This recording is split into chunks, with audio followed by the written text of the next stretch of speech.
देखिए आपके नाम में 2.1 का जो पहला और दूसरा प्रश्न मैं आपको पूर्ण रूप से करा चुका हूं। अब मैं बात करता हूं इसके तीसरे प्रश्न की ओर।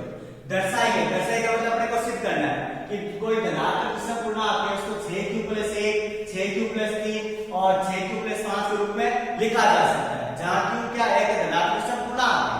अब देखिए अपने पिछले वीडियो में पढ़ा था कि कोई भी धनात्मक पूर्णांक को मान लो विषम हो उसको 2q + 1 के रूप में लिख सकते हैं और जो सम होता है उसको 2q के रूप में लिख सकते हैं। कहने की बात है अगर है ना मान लो यूक्लिडी विभाजन बनेगा a बराबर bq + r है। अब देखो a का मतलब यहां पर देखो b का मान कितना है 6, मतलब a बराबर 6q + r। अब देखो 6 का किसी संख्या में भाग है तो क्या हो सकता है, या तो ये कंडीशन हो सकती है कि a बराबर 6q + 0 आ सकता है, ठीक है, या आ सकता है एक शेष पर आ सकते हैं 6q + 1, या अपने आ सकते हैं 6q + 2। 6 का भाग लगाना तो विभिन्न प्रकार के शेष पर प्राप्त हो सकते हैं, लेकिन प्राप्त जो होने वाले शेष पर होते हैं ना वो 6 से अपने को न्यून प्राप्त होंगे, उच्च प्राप्त नहीं होंगे। जैसे मैं आपको उदाहरण दूं, से मैंने मान लिया 60 मान लिया, 60 में मैंने 6 का भाग लिया तो कितना आ गया 10 बार और शेष 65 ले सकते हैं। यहां पर कितना लिया 65 लिया तो मैंने 65 में क्या लिया 6 का भाग लिया तो पूरा पूरा कितना आ गया 10 बार और आया यहां पर कितना बच गया 5। ऐसे आप यहां पर देखो अगर 60 हो तो 60 6 बार जाता है 0 शेष कर देता है, 61 लेते हो तो एक शेष पर, 62 पर 2, 63 पर 3, 64 पर 4, 65 पर 5। मतलब इसको कैसे लिखा जा सकता है गणित के रूप में तो मैंने आपको बता दिया। अब अगर मैं बात करूं इसको अपने इस रूप में, कौन से रूप में, जो भाषाई रूप है इसका भाषागत रूप में भी बताना जरूरी है क्योंकि नंबर तो उसी के होते हैं। तो उसके रूप में देखें जैसे 6q + 1, अब इसमें अपन देखते हैं 6q + 0 है तो 6q, इसको क्या लिख सकता हूं मैं, देखो 6 और कोष्ठक में 2q, इसको ऐसे लिख सकता हूं ना 6 में देखो मैंने इसमें कॉमन क्या लिया 6q, इसमें कॉमन लिया मैंने 3, क्या लिया 3 कॉमन लिया तो 3 कैसे में भाग लिया कितना हो गया 3 का 6 में भाग लिया तो 2q रहेगा। अब 2q को मैं क्या मानता है मान, इसको क्या हो गया 2m और पूरे माध्यम कर चुके a बराबर 2q, मतलब ये इस प्रकार का किसके अंतर्गत देखा जाता है, ये सम पूर्णांक है। तो ये अपने काम के अपने को विषम धनात्मक पूर्णांक देखना बस।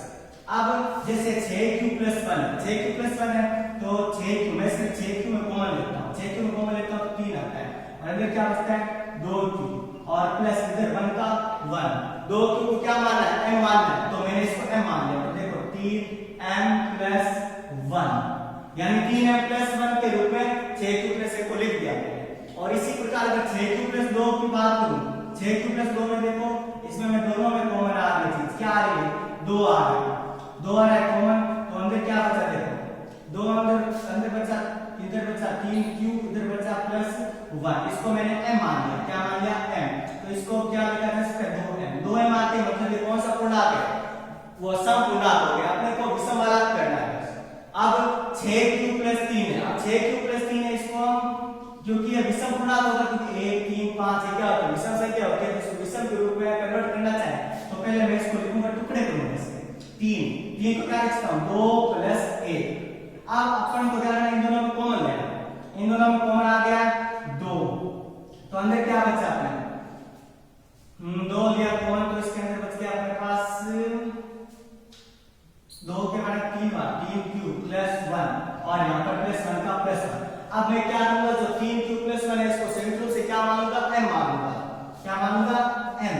जब मैंने इसको m माना तो देखिए इसके अंदर m मानने पर क्या हो जाता है, m मानने पर इसका जो मान है वो आ जाता है 2m + 1, ठीक है।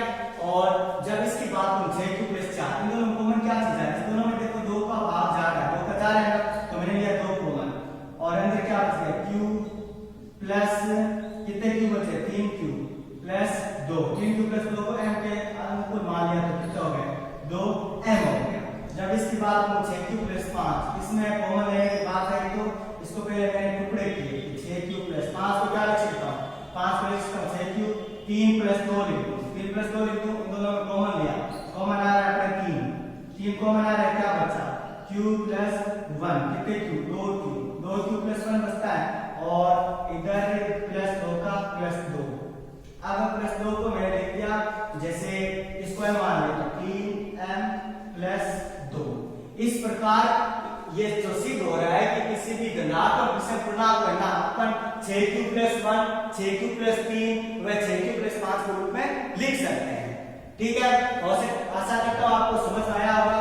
अब हम बढ़ते हैं इसके अगले प्रश्न की ओर, जो प्रश्न अपने रिलेटेड है अक्षर से, यानी इस यूक्लिड विभाजन प्रमेय से किसी भी संख्या का अक्षर मतलब महत्तम समावर्ती हम कैसे ज्ञात करते हैं वो मैं आपको बताने वाला हूं। जैसे अक्षर करता पूरा प्रोसेस है यूक्लिड विभाजन प्रमेय का यानी a बराबर bq + r, भाज्य बराबर भाजक गुणा भागफल प्लस शेष पर। ठीक है, जैसे आपको दे दिया 420 और 130 ये नंबर दे दिया। ठीक है, ये नंबर दे दिया, अब आपको दे रहे अक्षर ज्ञात करना है, लेकिन विधि कौन सी यूज करनी है? यूक्लिड विभाजन करने का। तो इसको अपने को चरणबद्ध तरीके से करनी है और जब तक 0 शेष पर नहीं आ जाता तब तक उस चरण को आगे बढ़ाते रहना है। जैसे मैंने इसको स्टार्ट किया 420 बराबर 130, 130 का 420 के चरण पे आप भाग लगाओगे, आप लगे भाग 33 39, आगे ज्यादा हो जाते हैं 0 12 में से 9 3 बचे। ठीक है, तो कितने बचे? 30, मतलब भाजक गुणा भागफल कितना है 3 प्लस शेष कितना है 30, शून्य शेष तो आया क्या? नहीं आया, तो इसी प्रक्रिया को आगे बढ़ाते हुए अपने को करना है। 130 और 30 ले लेंगे, 130 बराबर 30, 30 का भाग लगाते हैं तो कितना आ जाता है? आप देखो 4 की बार 4 बार 130 आ जाते हैं और कितने बच जाते हैं? 10 बच जाते हैं। ठीक है, अब मैं लेता हूं 30 और 10 को, 30 बराबर 10 के बारे में 30 कितनी बार आते हैं? पूरे 3 बार आते हैं, शेष में कितने रह जाते हैं? शून्य। अब देखो जिस चरण में शून्य शेष बना रहा है तो उस चरण का जो भाजक होता है वही अपना क्या होता है? अक्षर होता है। तो इसका अक्षर कितना हो जाएगा? अपने 10 हो जाएगा। अक्षर कितना हो गया? 10। इसी प्रकार मैं और भी नंबर आपको कराने वाला हूं जिससे क्या आपका थोड़ा जो एक्सपीरियंस का लेवल है वो थोड़ा बढ़े।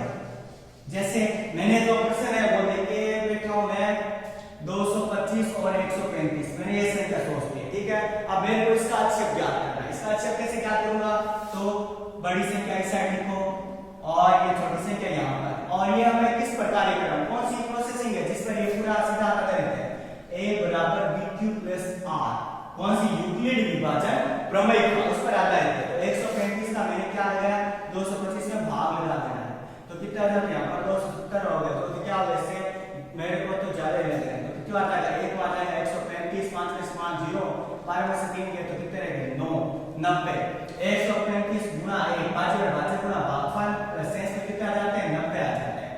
अब यहाँ पर 0 शेष तो नहीं आया तो 135 और 90 कर लो, तो मैंने ले 135 बराबर 90। अब आपको क्या करना है? 90 का भाग लगा देना है 135 में, इसमें भी कितना आ जाएगा? एक बार ही जाएगा, 5 में से 0 5 और 13 में से 9 गए तो कितने रह गए? 9 4 13। ठीक है, 45 रह गए।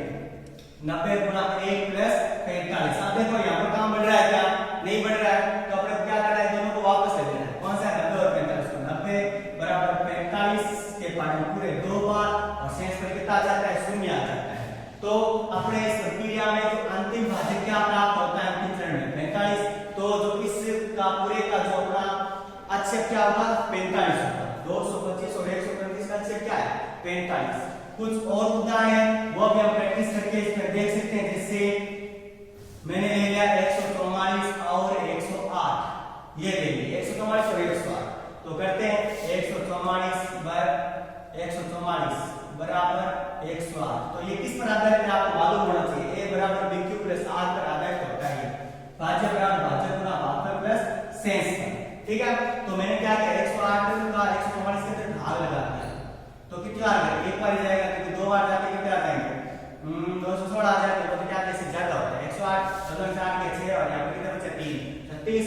एक बार गया और शेष में कितना बच गया? 36 बच गया। अब क्योंकि नहीं जा रहा है तो 108 और 36 ले लो, 108 बराबर 36, 60 और 60 36 में चला जाएगा। 36 के पार 108 आने चाहिए, क्योंकि कितना होता है? 36 कितना होता है? 72 और 6 और 7 10 पूरा कितना चला गया? 3 बार चला गया। प्लस और क्या चाहिए? 3 बार और प्लस शेष पर क्योंकि 108 आगे शेष पर तो 0 रहने के आसार है, तो कितना आ जाते हैं? 0। तो इसका अक्षर कितना हो जाता है? 36 हो जाता है।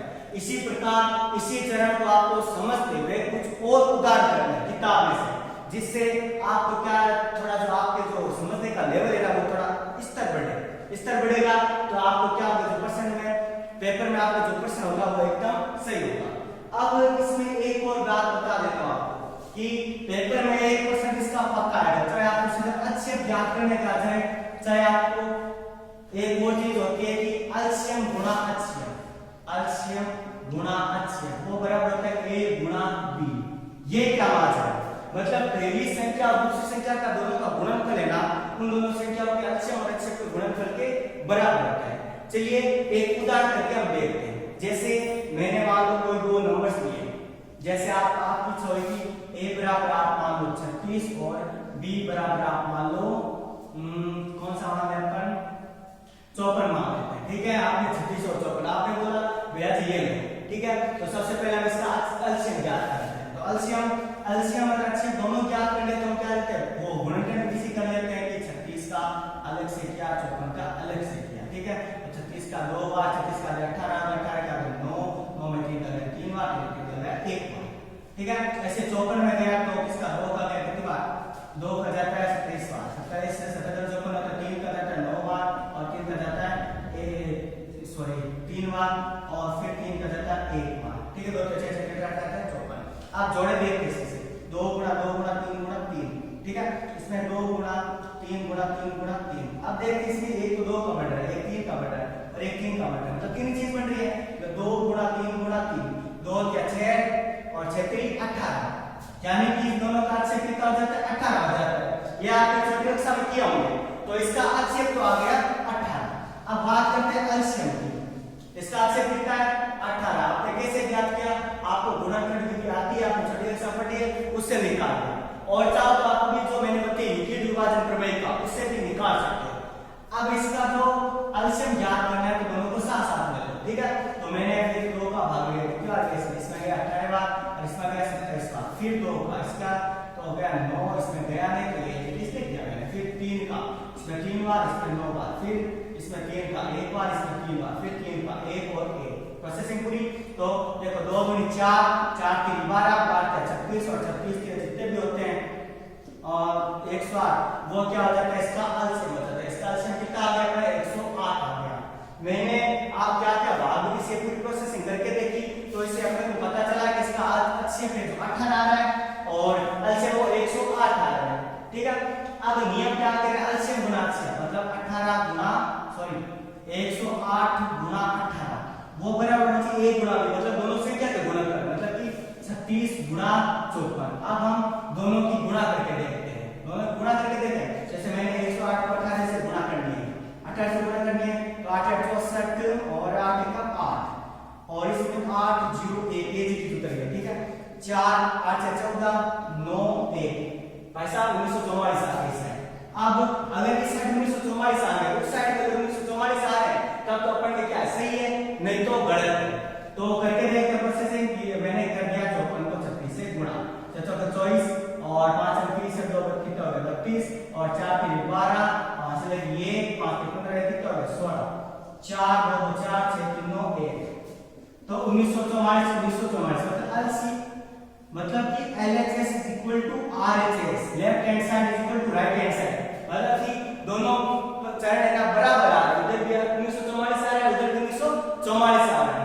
मतलब कि मैंने जो बात कही ना वो क्या एकदम सत्य साबित हो गई। ये अल्शियम तथा अक्षय का गुणनफल और दोनों संख्याओं का गुणनफल आपस में क्या होता है बराबर होता है। ऐसे प्रश्न में क्या होता है मार्गदर्शी सा बोर्ड के जो प्रश्न पूछे जाते हैं ना उसमें क्या होता है कि आपको दो संख्याओं का गुणनफल दे देते हैं। जैसे मैं अगर इसी प्रश्न की बात करूं कि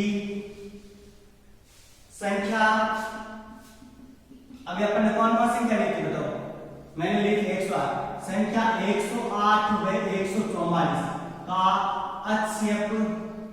अक्षय कितना है, आप अक्षय देख दिया कितना अपने कितना है अक्षय 108 व 144 का 2 गुणा 2 वो कैसे 18 का अक्षय 18 है। 18 हो तो इसका अल्शियम ज्ञात करो। अब इसका क्या ज्ञात करना आपको अल्शियम ज्ञात करना। अब ऐसा प्रश्न दे देते हैं, अब आपका आंसर क्या होना चाहिए, आपका हल होना चाहिए कि हम जानते हैं, आप जानते हो बहुत होशियार हो, क्या जानते हो कि a गुना b इक्वल टू होता है अल्शियम गुना अक्षय इक्वल होता है, अल्शियम गुना अक्षय इक्वल होता है। तो अपन क्या करेंगे a और b की वैल्यू रखेंगे। संख्या कौन कौन सी है, संख्या है अपनी 108 है, इसको गुणा करेंगे 144 से बराबर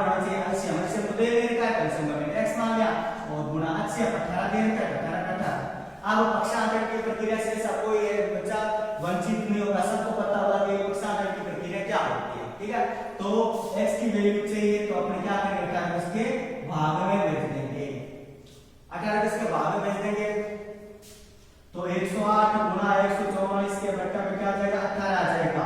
अब 18 के बाद 108 आते क्या, 18 से 108 कितनी बार, 6 बार, और 144 को 6 से गुणा कर दो तो 24 2 24 से 2 28 2 6 2 8 मामला गलत कैसे हो रहा है, कुछ ना कुछ अपन ने नंबर से काम को गलत बता रहते हैं, तो हम कोई और संख्या लेके कर लेते हैं जिससे अपने क्या लगे कि नहीं है, मतलब कि अपने आंसर सही है गलत है। हो सकता है मैंने यहाँ पर जो है ना कोई नंबर्स दिए उसमें कोई मैं मिस्टेक कर दी, पर्सन हम मान लो कोई दूसरा पर्सन करके सॉल्व कर देते हैं, जैसे मैंने मान लो 15 और 30 है, 15 और 30 का लसागु कितना आ रहा है, 15 और 30 का मान लो 30 बराबर 15 गुना 2, 15 आ रहा है, मतलब इसका एलसीएम कितना, अक्षर कितना आ रहा है, 15 आ रहा है, अक्षर 15 आ रहा है। और अब एलसीएम ज्ञात करना है, तो आप ध्यान रखो अक्षर गुना एलसीएम बराबर होता है a गुना b होता है, तो एलसीएम मतलब कितना देता है, 15 गुना एलसीएम अपन दे देता है x, a गुना b मतलब 15 गुना 30। अब मेरे को x का मान चाहिए तो 15 कहां चला जाएगा, इसके भाग में चला जाएगा, तो 15 से 15 चले कैसे, इसका कितना आएगा, जो x मतलब एलसीएम का मान कितना आएगा, 30। अब मैंने कर तो दिया इस तरीके से, लेकिन वाकई में क्या 30 आता है, तो इसके लिए आप क्या करोगे, जो 15 और 30 है इसको ऐसे संयुक्त रूप से करके देखोगे कि फिर जाता है 2 का कितना, 15 बार 15, फिर 3 का 5 बार 5, फिर 5 का कितना, 1 बार 1 बार 2 क्या 6 और 5 से कितना हो जाता है 30। मतलब कि जो मैंने तरीका किया वो क्या एकदम सही किया है। और ऐसे विविध प्रश्नावली जो आपके दूसरी पेज जो सेमेस्टर के बहुत सारे प्रश्न हैं, आपको क्या करना है, ये जो प्रश्न है ना वो आपको अपने आप भूलना है, जैसे जैसे आप सवालों को मिलाते जाओगे ना वैसे वैसे आपको क्या जो सवाल करने की दर है, स्पीड है वो बढ़ती जाएगी, आपको थोड़ा अच्छा लगेगा कि हम कर सकते हैं, आप में थोड़ा पॉजिटिव एनर्जी है ना उसका विकास होगा। इसलिए वीडियो को ध्यान से देखने के लिए धन्यवाद और